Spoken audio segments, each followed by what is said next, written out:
Welcome back. President Ramaphosa is expected to address SACP members today as the party enters the third day of its Congress. Govan Whittles is in Boksburg following the story for us and joins us now. Good morning, Govan. We understand it's the SACP has resolved yet again that they will not be contesting the upcoming elections in 2024. Good morning, Mfundo. Well, I'm joining you from the third day of the SACP's conference. And yesterday we had that presentation of the State of the Organization report by the Deputy General Secretary, Solly Mapaila. And then the session went late into the night with a number of items still outstanding.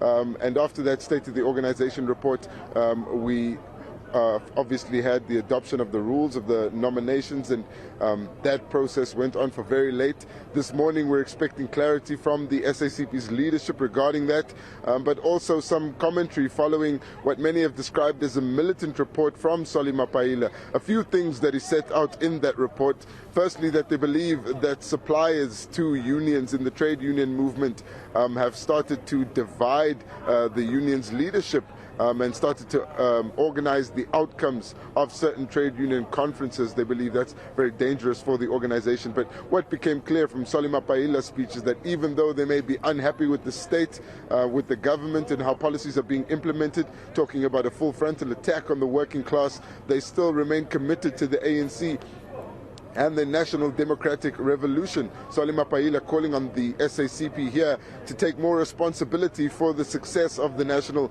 Democratic Revolution. And then another interesting comment from the Deputy General Secretary. He's due to take over from Blade Nzimande, so it gives us some insight into how he'll run the party. Solly Mapaila believing that the Young Communist League should be bigger than the SACP mother body, because that would be the most important part of the proletariat forces, as he calls them. These are all the issues that they believe are necessary for discussion as they go into commissions. Of course, the elections overshadowing most of the conference so far. Nominations.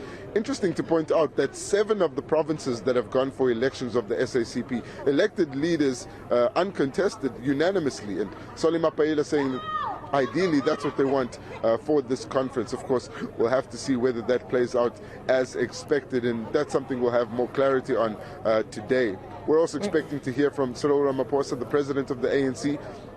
He's addressing this conference as the SACP calls for a realignment of the alliance, but also for their views to be taken more seriously, with a threat attached to that not only will they be meeting with the ANC in the alliance bilateral meetings or the secretariat meetings of the SACP, COSATU and the ANC, they'll also launch campaigns on the street simultaneously to try and put pressure on the ANC. What's interesting about today and what we expect from the president is his commentary regarding the SACP's intention to build a powerful socialist movement, which they say would be of the working class and the poor, and exactly how that would relate to the ANC and its electoral ambitions is something we expect clarity from, not only from the SACP but also from the ANC president, who is expected here in a short while. They're a little delayed, as they have been since the start of the conference, but the leadership is starting to arrive now. All right, Govan, we'll leave it there for now. Thank you very much for that update. That's Govan Whittles out in Boksburg for us.